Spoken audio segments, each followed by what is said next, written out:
know what your body needs and you can be prepared in situations, then it gives you more resilience. If you're struggling with chronic illness, you can go further. You can do more things if you've got your toolkit so you know how to take care of stuff if your body starts to have a freak out. And the situation with the smoke, so I feel like there's a toolkit for the house and there's a toolkit for your body. So cue music. Places, everybody places. We're starting in 3, 2. Welcome to the Autoimmune Hour, where we look at the rise of autoimmune disorders. I've brought together top experts that range from doctors, specialists, nutritionists, researchers, and even those recovering from autoimmune to bring you the latest, most up-to-date information about autoimmunity and how to live your life uninterrupted. Thank you for joining us here on the Autoimmune Hour with Sharon Sayler. Always seek sound legal, medical, and or professional advice regarding any problems, conditions, and any of the recommendations you see, hear, or read here on the Autoimmune Hour, Understanding Autoimmune, and Life Interrupted Radio.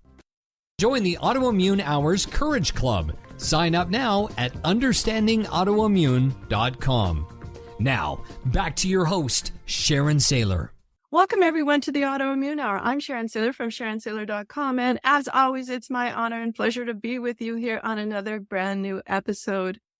And I'm so excited. We have Dr. Jenny Tufenkian back with us. Her newsletter just came out the other day. And a couple of things about it. I was having flashbacks to 2020 when we had high smoke here in our area. In fact, in the newsletter she wrote, she reminded me of this, that we were off the charts. I think the chart goes to 500 or something about how toxic smoke is, hazardous, extreme hazardous. And this just went off the charts. We were way past 500.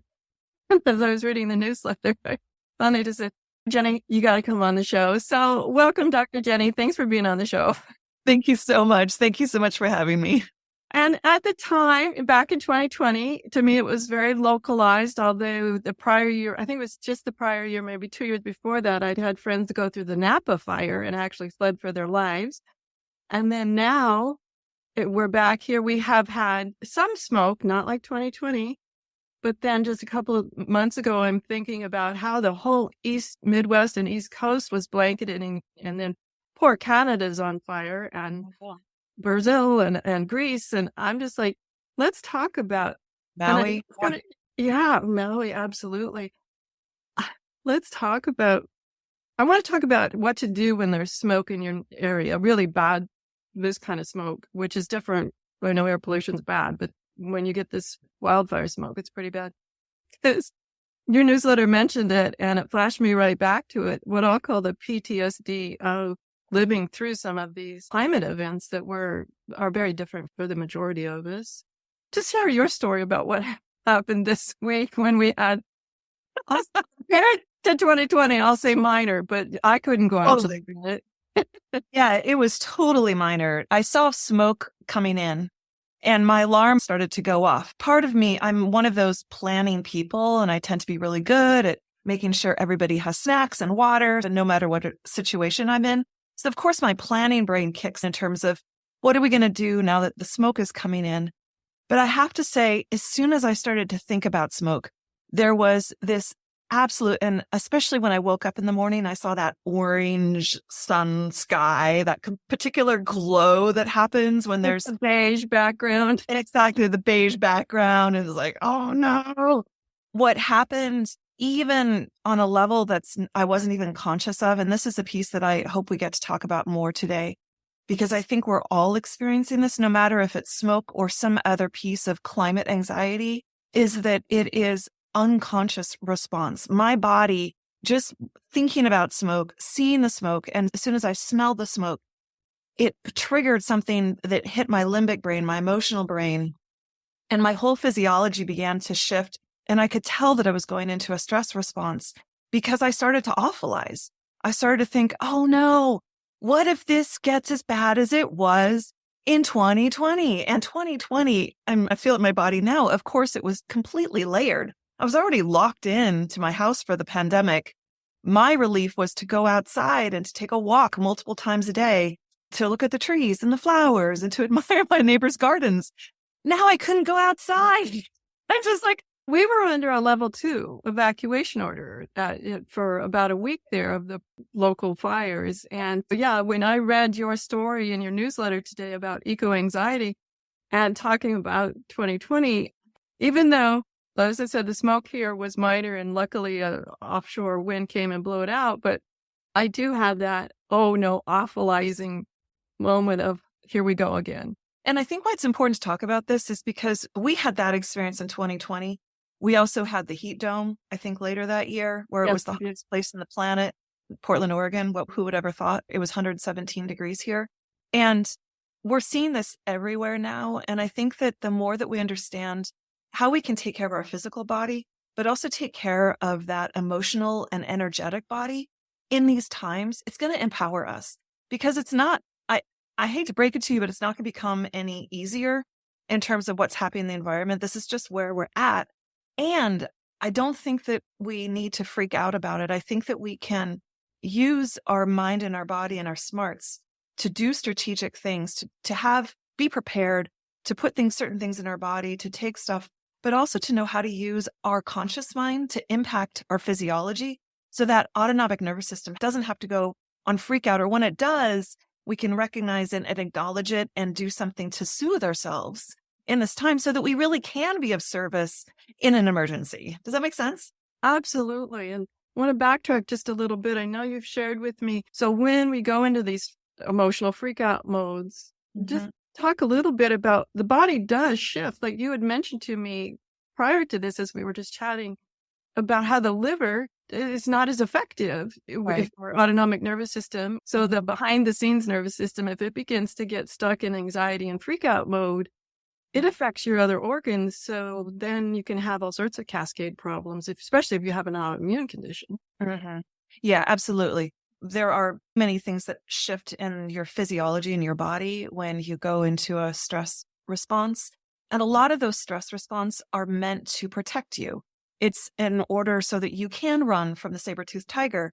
So it shuts down your more broader thinking creative brain. It helps you narrow focus in on, I'm going to run over there, and helps you focus in on that. It shunts your blood away from some of the organs that you don't need for running from the tiger as much and shunts them into organs that you need. It goes more into your muscles and things like that so that you can run from the tiger.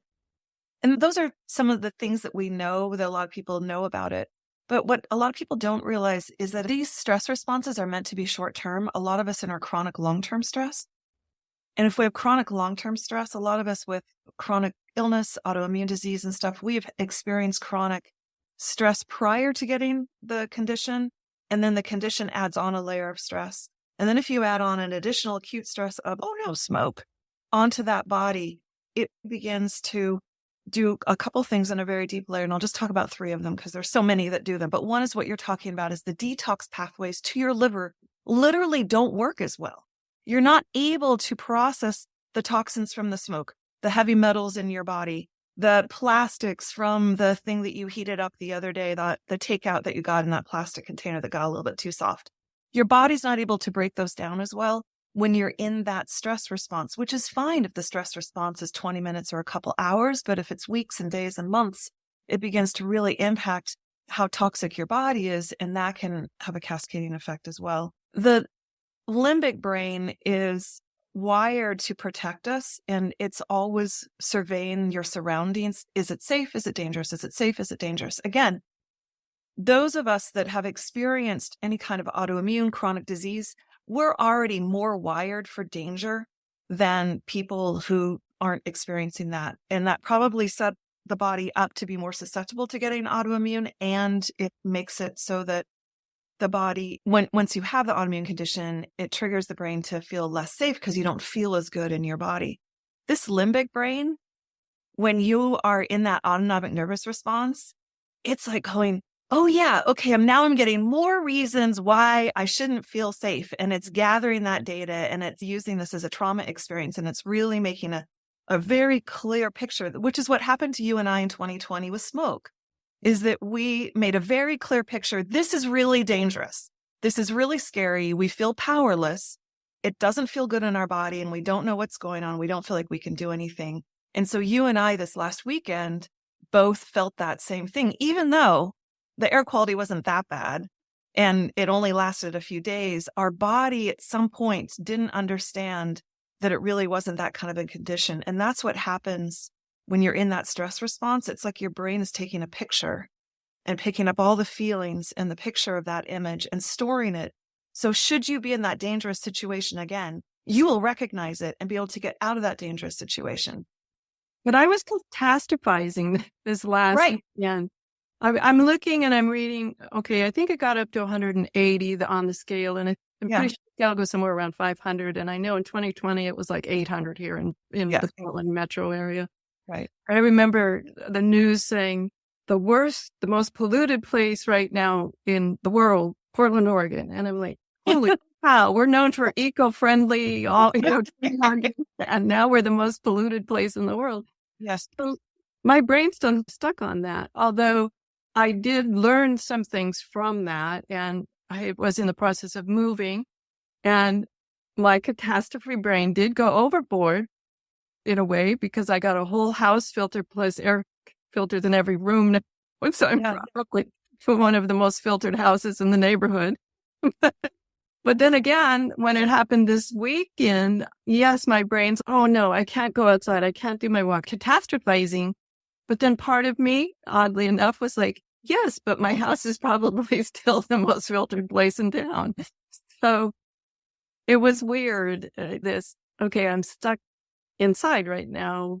Brain was making all this catastrophe all around me.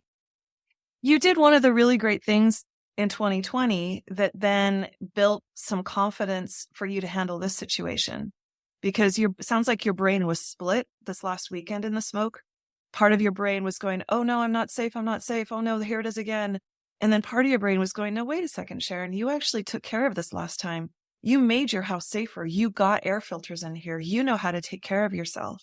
And you did a good job with that. So you were in both this last weekend, because you did what I think is one of the most important things we can do, no matter what hard situation we're in. When we take action to do something to better that situation, that creates a confidence that then becomes part of that confidence competence loop, right? Mm-hmm. Does that make sense with what? Yeah.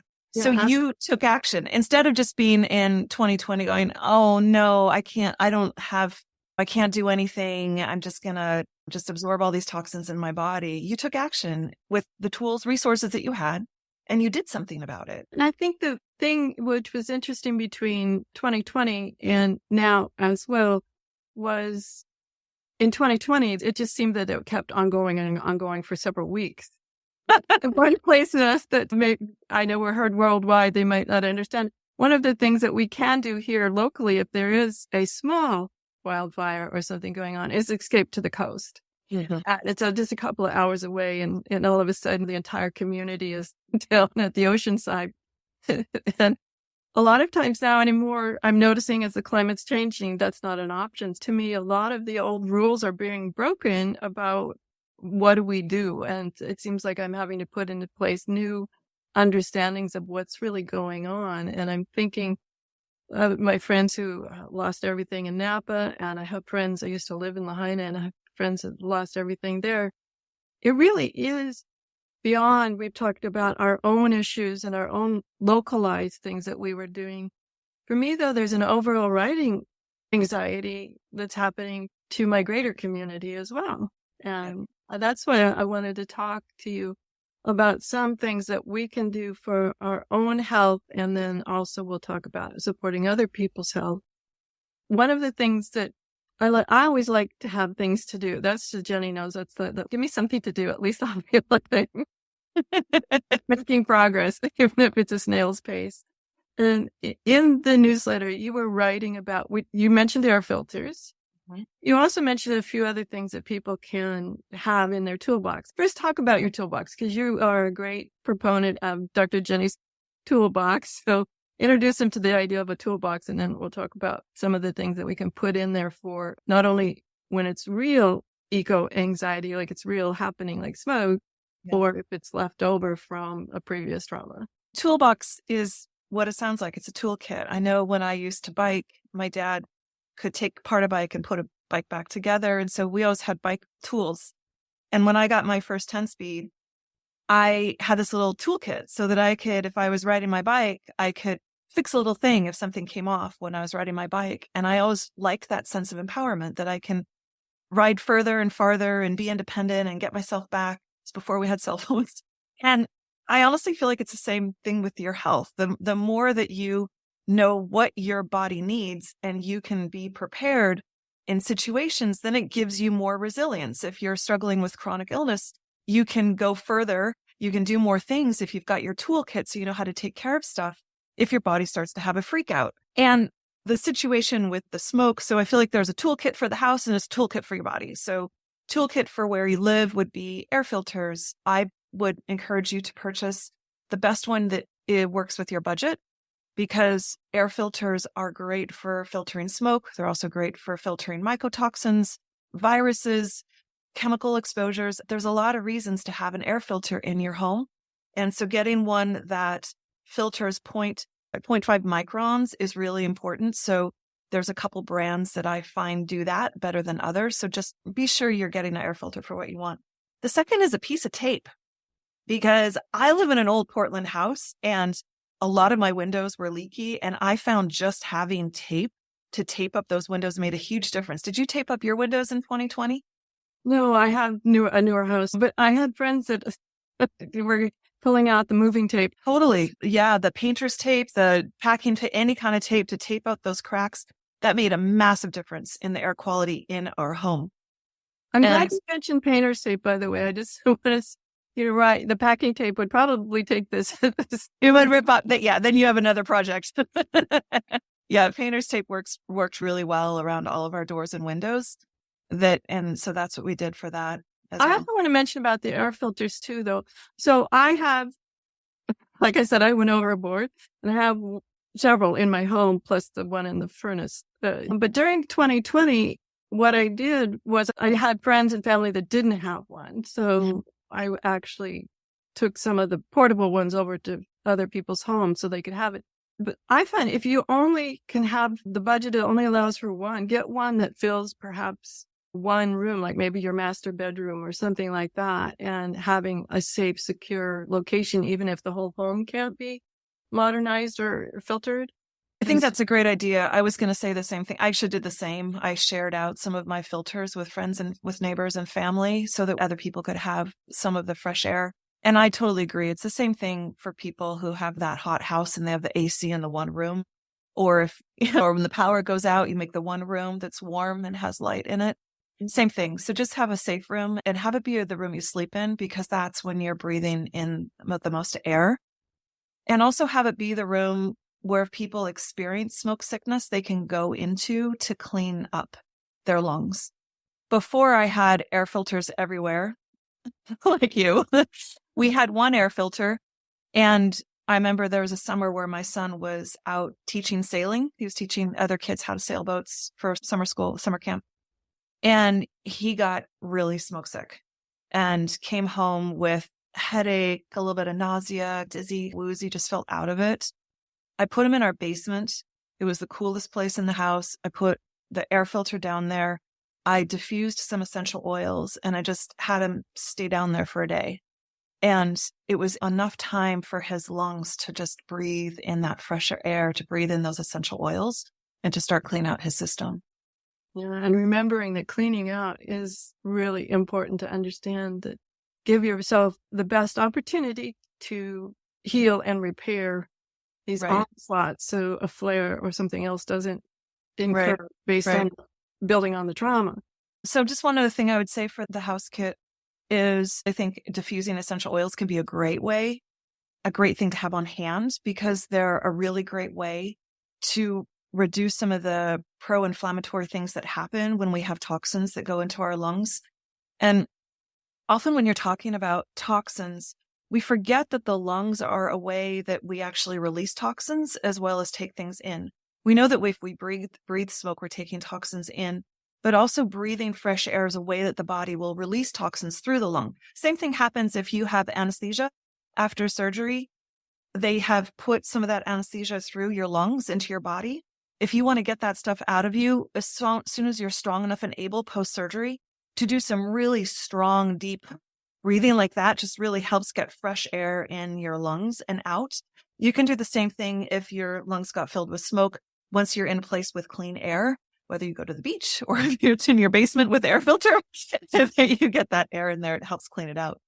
Now, for you that not on video, then that watched Jenny's show, that how you really compressing your chest and then releasing your chest, I'm just telling you, that's what she did. So if you're on audio only and wondered what that little gap was, that little Darth Vader sound was.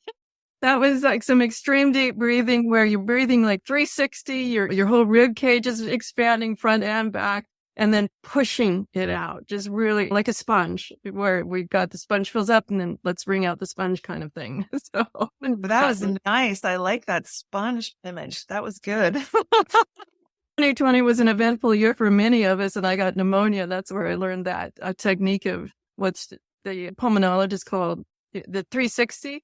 I think I'm a shallow breather to begin with, and then putting some illness on top of it is not good. It taught me about expanding your rib cage front and back. And if you don't normally do that, it's a very odd feeling. I'm sitting up straighter when I do it, and how I remember this so well. Now, let your belly expand. Nobody's looking at your, it's not like your belly's getting fat. Just let your belly, not surprised yet. I know that's not the normal way I breathe. How big your lungs probably are when you fill them up, because I felt percentage-wise quite a bit bigger when I'd actually let my lungs fill up completely. And that's exactly why that kind of breathing is so therapeutic. One, to get us practicing to breathing better if there is something going on with our lungs. But it's also why doing that kind of breathing helps your body detoxify, is because there's a lot of air in our lungs that just stays there. It doesn't, because if we're not forcefully expelling it out and we're not forcefully bringing in new air into all of that space, there's just like the kind of old air just hangs in there. You think about a stagnant room, and then you blow a little tiny fan in one section. You can imagine that fan is create movement in that one little area, but there's all this other air in the room that's just there. Cluttered closets come to mind when you say that. I'm thinking about let's just close the closet doors and the cluttered closets. So our lungs have all these cluttered closets. Right. That just passively diffuses through the tissue when it feels like it. And so if there are toxins in there, they just passively diffuse into your tissues and go into your bloodstream and everything, which is why get them out. Get them out when you can. Get them out early. Get them out often. Now, I want to backtrack and go tangential for just a second, because you mentioned essential oils.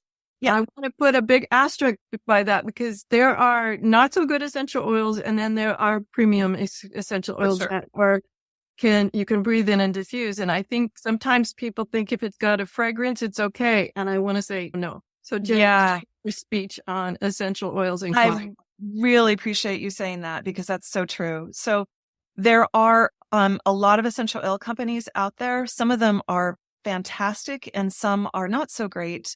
And some think they're good and they're not. And here's the deal. It's really easy for essential oils at some point in the process to become polluted with something, whether they're intentionally diluted so that people can make more money somewhere in the scale from the farmers to when you get it in the store, or whether it is just that the plants that were used themselves had toxins and had metals or other pollutants in them, and those are in your oils. So whatever essential oils you use, make sure that they've been tested to be a grade that you can use them at a pharmaceutical level. There are a couple companies that are doing this.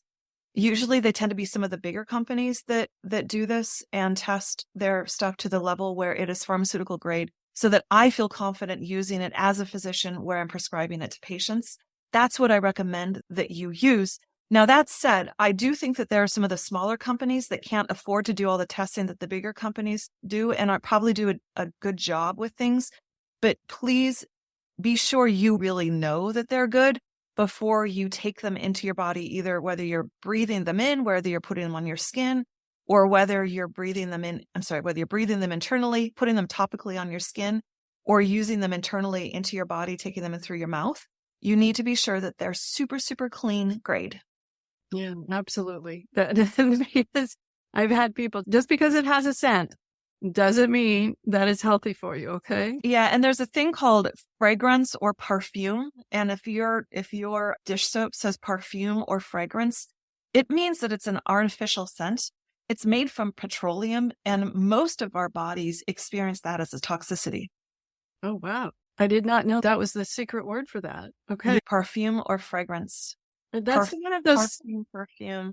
Yeah, we could go down that rabbit hole. I won't right now because, down a rabbit hole, we both do. But just the idea of when some people say, what the package said, all natural. Well, yeah, oil is, petroleum is natural. It comes out. It doesn't mean it's good for you just because you can put the term natural on it. Exactly. Anyway, we need to take a quick commercial break. When we come back, I'm going to do a better introduction to Jenny. I was so excited to see her. I haven't seen her in a while. It's just jumped right in as if you all knew her. So let's take this commercial break. And when we come back, I'll do a better introduction to Jenny and we'll get some more of her great ideas for combating not only our eco anxiety, but making our home safe and comfortable during these times. So we'll be right back. The Autoimmune Hour will return after these messages from our sponsors. It's great sponsors like these that keep this show coming to you every week. Be sure and stop by understandingautoimmune.com to learn more. Your conscious lifestyle on steroids. OMTimes Radio. IOM FM. Hi, it's Olivia Munn with my shelter pets, Frankie and Chance. Say hi, guys. When I adopted them, I discovered that they both have incredible personalities. Chance's sole purpose in life is to love and to be loved. Frankie is a little bit of a scoundrel and always entertaining. They're a little bit of a lot of things, but they're all pure love. Adopt pure love at theshelterpetproject.org. Brought to you by the Ad Council, the Humane Society of the United States, and Maddie's Fund. OMTimes Magazine is one of the leading online content providers of positivity, wellness, and personal empowerment. A philanthropic organization, their net proceeds are funneled to support worldwide charity initiatives via Humanity Healing International. Through their commitment to creating community and providing conscious content, they aspire to uplift humanity on a global scale. OMTimes, co-creating a more conscious lifestyle. Listen and imagine.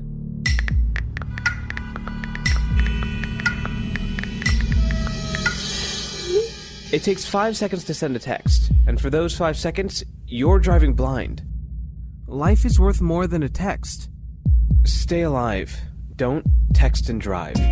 Visit StopTextStopWrecks.org, a message brought to you by the National Highway Traffic Safety Administration, Project Yellow Light, Noise, and the Ad Council. Hi, this is Sharon, and of course you know me from here on the Autoimmune Hour. Maybe you don't know I'm also an author. My latest book is for kids. It's Pinky Chenille and the Rainbow Hunters, a winner of a 5-star reader's favorite review. It's perfect for your early reader and a great bedtime story for your young adventurers. Check it out over at pinkychenille.com. That's PinkyChenille.com. See you there. Research shows we apologize up to 10 times a day, and most of the time, we say sorry as a response to someone else's mistake. What if we thanked people instead of all that unnecessary apologizing? So instead of saying, sorry, I'm rambling, you say, thank you for listening. Join us at ProjectForgive.com, a free, non-religious resource on global forgiveness. Welcome back, everyone, to the Autoimmune Hour. I'm Sharon Sayler from SharonSayler.com and from, of course, UnderstandingAutoimmune.com, where you can find over 440 plus episodes of the show. Just like what we're talking about tonight, great information. Yes, we are the Autoimmune Hour, but I think the information that Dr. Jenny Tufenkian is offering us tonight is global. Anybody can use it anywhere, and especially this talk about the smoke that we're having.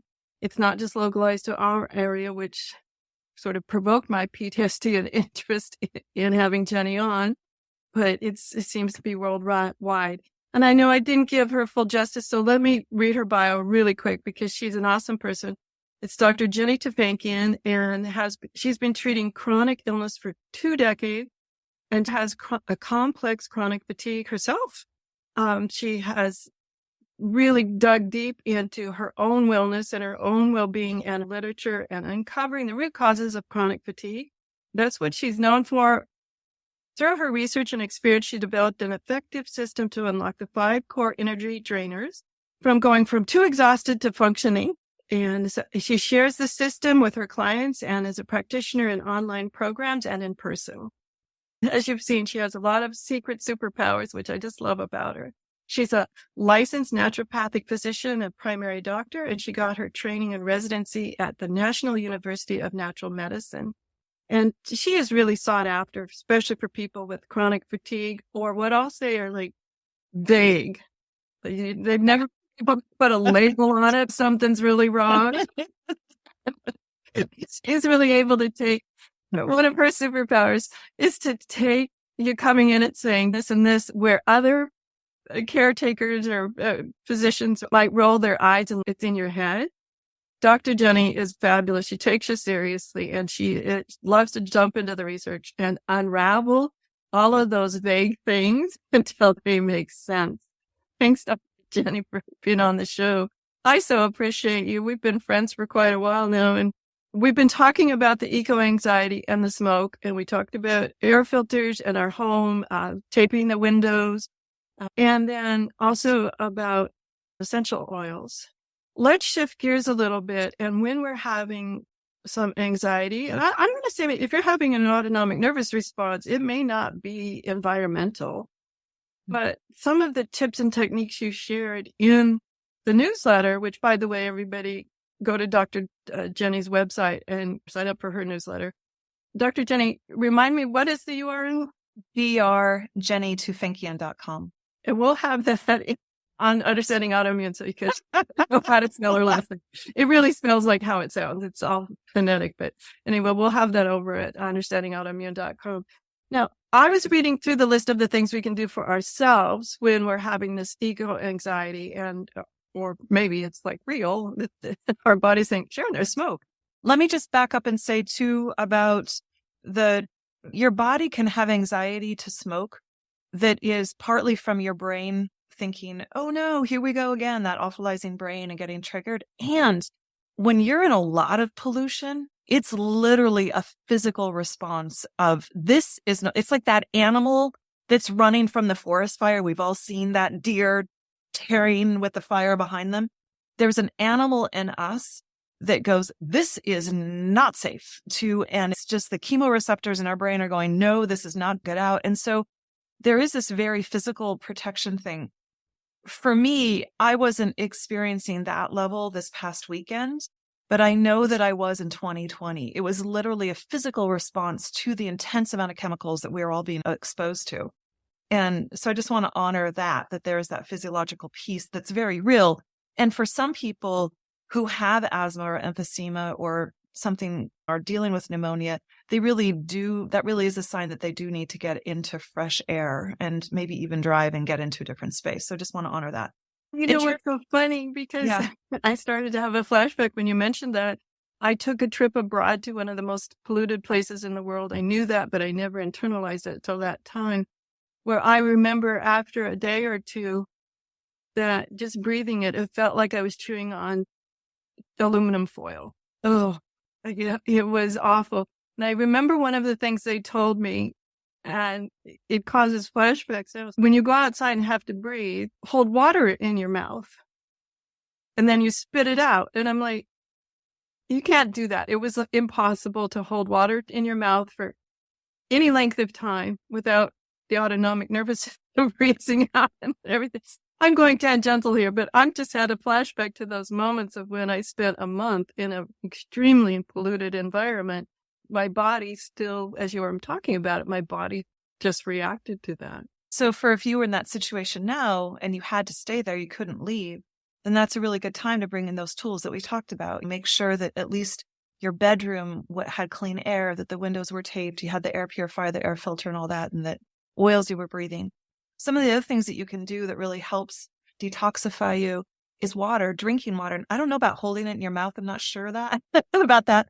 But the idea was that if you hold the water in your mouth, somehow the water would filter it. But I never saw that it worked. I don't understand how that's going to work because you're breathing in and it goes into your lungs.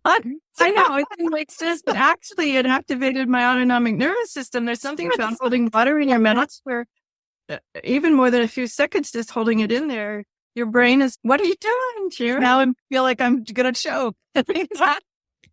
Perfect. Maybe it's the distraction model. I don't know. Yeah, maybe. I don't recommend it, everyone. I don't either recommend it. But drinking water really helps. The solution to pollution is dilution. So drinking water, hydrating, it helps flush toxins out of your body. You release them through your bowels, through your kidney. Staying hydrated is super important. Taking antioxidants can be really valuable at that time. Vitamin A has a big affinity for the lungs. It can be a really nice thing. Or eating more of the yellow and orange vegetables can be really nice for the lungs as well. Antioxidants such as turmeric can be really great. Resveratrol. There's tons of antioxidants out there that you can take. Eating higher antioxidant foods, your blueberries, your pomegranates, your red beans, oddly, have huge amount of antioxidants in them. So these are some of the things that you can do to help support your body and help your liver, and take things that are supportive for your liver to detoxify. Even just putting a squeeze of lemon in your water really helps the body, your liver, move from phase 1 to phase 2 detoxification pathways and move toxins out. You have to think about sometimes the smoke that we're in contact with isn't just wood smoke. When you and I were in 2020, there were fires all around us. There were fires in California. There are buildings being burnt down. That means all of the materials from the buildings are being turned into this little tiny dust that we're breathing into our bodies. So there's a lot of toxicity that our bodies need to continually be releasing now that we've had that exposure. And so supporting your organs of elimination are super valuable to help you with that. Okay, so let's go over the organs of elimination. Obviously, the liver, the kidneys, the bowels, the bladder. What else? So the lungs actually are considered an organ of elimination, right? And that's now why. No, we know why. Now you understand that and think about it as that is actually a way we release toxins is through breath. So deep breathing is a valuable thing to bring into your daily practice of just setting your timer a couple of times a day, doing 10 big belly breaths. And the other one is your skin. Doing some sweating is great. Epsom salt baths, saunas, getting a good workout. If you have the energy for a good workout, sweating is great. Doing some kind of gentle skin brushing towards your heart every day can be a really great way to gently detoxify so that your lymphatic system is functioning normally. Your lymphatic is like taking your garbage from your kitchen out to the driveway so the garbage truck can come pick it up. It really helps your body be much better at eliminating toxins. Fantastic. Now, this question, just thinking about it, is bringing up a lot of trauma. Okay. For smoke and other things like that, do we pull out the N95s again? Yes, we do. And I really think, honestly, that's when I first got N95s was when we had smoke. And it wasn't even 2020. It was before that. I had a clinic and my favorite trail up in the gorge was burning. And Portland was just showered in ash. And I got a whole bunch of N95s at that point and handed them out to my patients because I could tell it was hard on our lungs to breathe. And so, yes, bring out those masks. I know I was wearing one on the weekend, and as I was driving in the car with my husband, it's really easy to get smoke sickness. And those of us that have a sensitivity to other things may become more sensitive to smoke. And if you've had previous smoke exposures, your tolerance level may be lower for smoke. And so I wanted to err on the side of caution for myself and protect my body and wear the mask so that I could continue to stay as healthy as I am. Oh, it's a good point. Yes. Overcoming my aversion to wearing the N95 versus what are the long-term effects? Okay, Sharon, you're going to wear it for 20 minutes in the car. Get a grip. Totally. It's being sick for a number of days or setting my overall health back. It could be weeks or months. Right. Exactly. Okay. Well, I'll pull the thing out. Actually. And then I know we really wanted to talk about this whole mental emotional toolkit. Like, what is that toolkit that you can bring into the moment so that you can shift yourself out of this stress state into a state of more health and vitality? You can feel like you're feeling stressed and anxious and acknowledge that's what you're feeling. and acknowledge it. And then you can honestly choose to go into another place. Let's go for it. I'm ready. Thank you. Okay. I've got my Okay. seatbelt. Let's go. Okay. All right. Sounds good. So here's the thing. You can do this it's super 3 easy steps. And what you can do is one, just once you become aware of what you're feeling, a lot of our unconscious anxiety and stress things are just right below our conscious awareness. Start understanding when you are getting that stress response. You may start recognizing certain thought patterns that are coming into your head, maybe negative voices. It may be behavior where you're starting to get more cranky or irritable. You're snapping at your children. These may be your signs that you're going into your stress mode. Sharon, what are yours? How do you know you're going into your stress? Your autonomic nervous system is starting to freak out. Actually, I get really cold. But I get chilled. I'm like, all of a sudden, especially my fingers get really cold. I'm like, okay, breathe, Sharon, what's going on? So that's another one of the things that happens when we're doing that is that our body shunts away the blood from our peripheral, from our toes and our fingers. So cold feet, cold-handed people, cold-nosed people. Yeah. And it's going to the primary organ. So we stay alive at this stressful time. So that is funny you say cold nose because I have family members that always come and touch my nose. Oh, cold nose. What are you doing? I feel like the local puppy. Let's talk more about stressor response and not my fact that I have oftentimes a cold nose. So if you notice you have a cold nose or notice you're being cranky or irritable, or that you're all of a sudden have to run to the bathroom because your diarrhea is kicked up, or that you're feeling nauseated, tight feeling in your stomach, like you don't feel safe anymore, you're feeling like you want to hide. These can all be typical kind of stress responses, anger, hiding, all these kind of behaviors. Acknowledge what you're feeling. I'm feeling scared right now. I'm feeling angry. I'm feeling overwhelmed. I feel anxious. Whatever it is that you're feeling, acknowledge that this is what you're feeling at this time. And then the next step is really important. Decide if you want to shift it. A lot of us are addicted and used to our states of being in our kind of not so happy, negative little boxes, self-included. Like I do this too. Like I get used to being this certain way. And part of me doesn't want to change because even though I'm not happy here, it's easier. I want to be different. I don't want to be in this state of anxiety right now. I want to be present in this moment, in my body, to myself, to my family, to my loved ones. So you can choose change. And then the third is picking up something out of that toolkit of yours to shift your mood. There are a lot of them. I go into this in different programs I've done and different talks. I'm just going to share like 2 of them right now, just for time's sake. One is one of my favorites because it's so fast. I'm going to share 3. I can't stand it. Okay. 3. Go for it. Feeling anxiety. The number one thing you can do is just feel your feet. Literally. If you just feel your feet right now, I'm doing it right now. If I just feel my feet, it helps orient me back into the room, into my body, into this space. And that can be really helpful. The second thing is to look around the room and just quickly look around the room and see if anything grabs your attention. It could be a color of a spine of a book. It could be a flower. It could be the way the light's coming in through the window. Anything that catches your attention, you go, I like that. Just focus on that and feel your enjoyment of that thing and bring that joy into your body. And that can really help you. The other thing is to use your breath. We've talked about breathing a lot today, but your breath, just doing the seal box breathing. Breathe in for 4 or 5, then hold for 4 or 5, breathe out for 4 or 5, hold empty for 4 or 5 can really help. And also breathing in some of the essential oils. The essential oils that you like the smell of go straight to your limbic brain and literally can shift your brain out of that fight or flight into a sense of safety. One of the really great ones for dealing with anxiety is wild orange. That can be a really nice scent for a lot of people to shift their anxiety. They've actually done studies on this to help people. So I think I snuck in 5. I want to sneak in one too. Mine's maybe probably more kinesthetic, but I find if I'm just totally freaking out, take a shower. Yeah. Just love the feel, having just standing there, just dripping all the way down. It helps shift my sensories.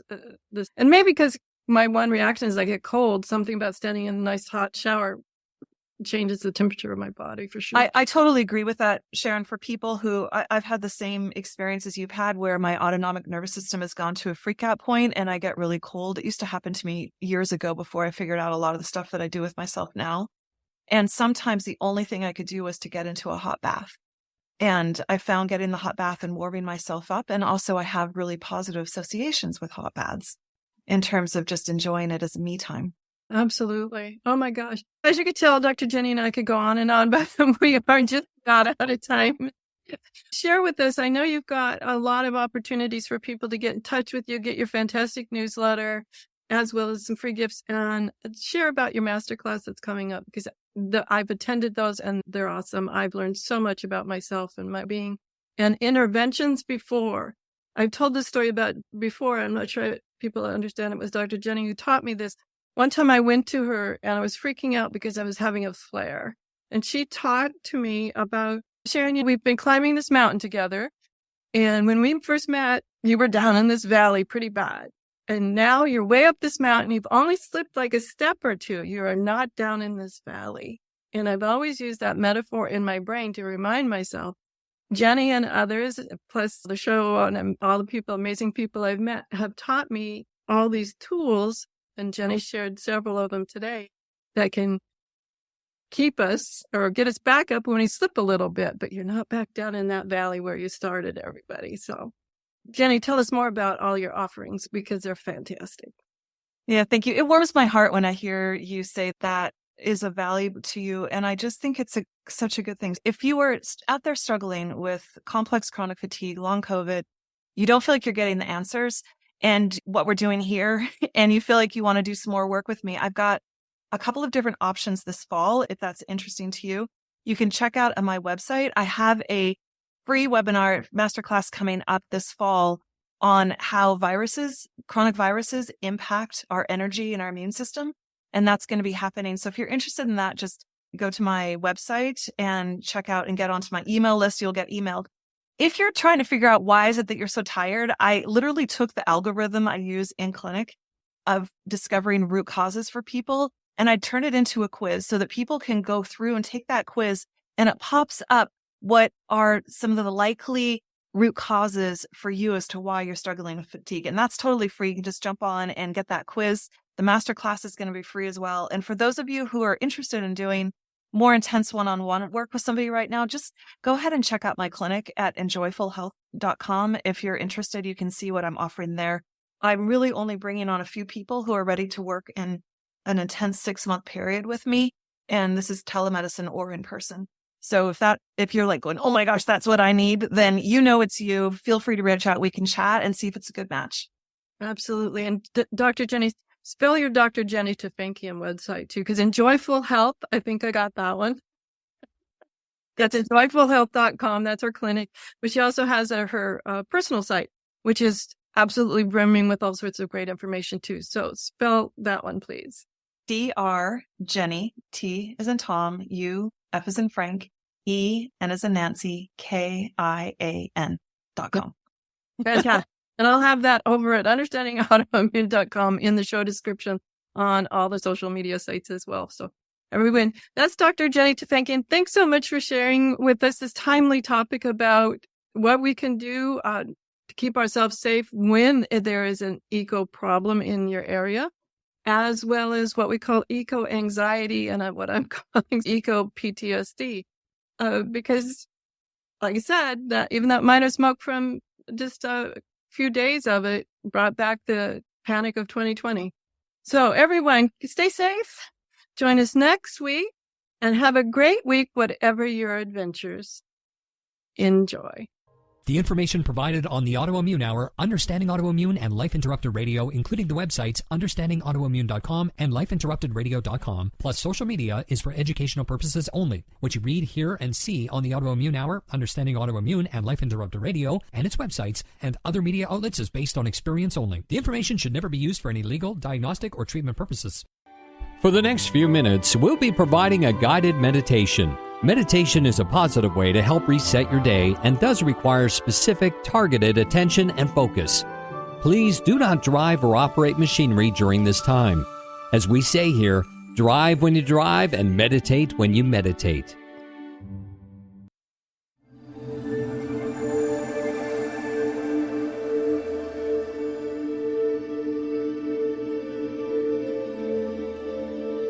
Take a nice deep breath and extend your exhale.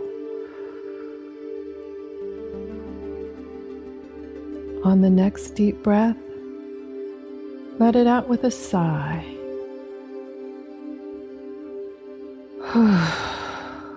That's right. Find a nice, comfy position. Wiggle about, get all the nooks and crannies comfy.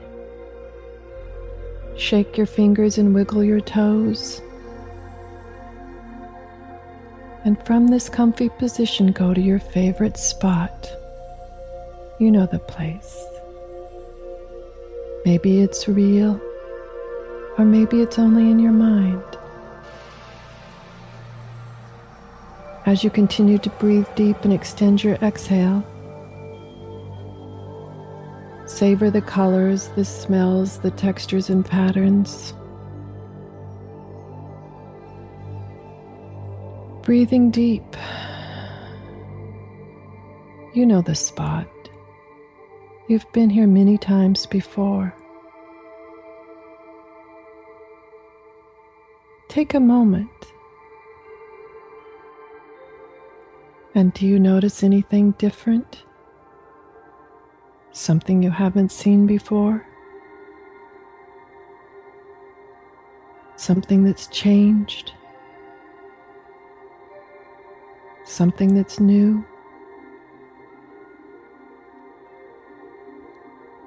Something that's gone? That's right.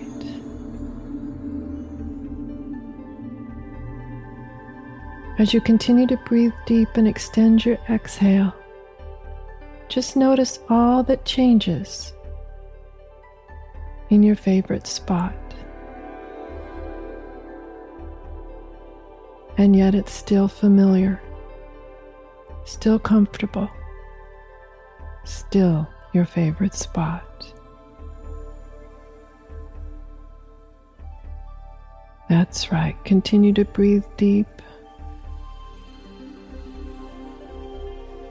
As you get comfortable with change. That's right.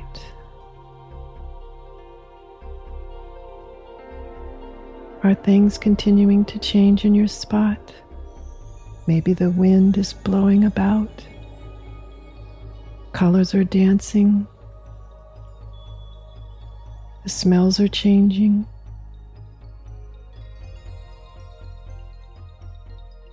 Breathe into it. Relax into it. Getting comfortable with change. Noticing it's as natural as your breath.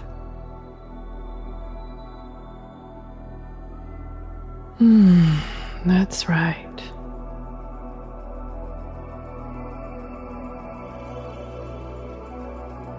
Taking all that you've learned about getting comfortable with change, as natural as your breath.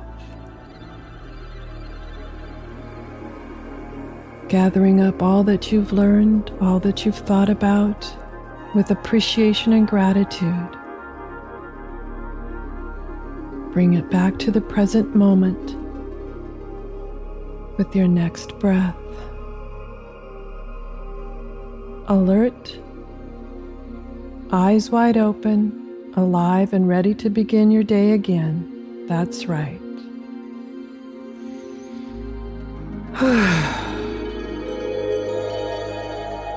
Welcome back.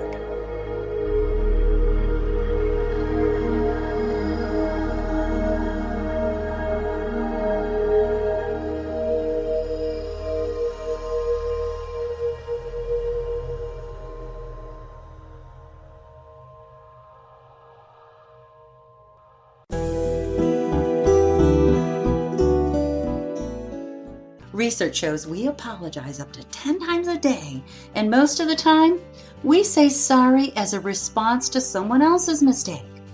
What if we thanked people instead of all that unnecessary apologizing?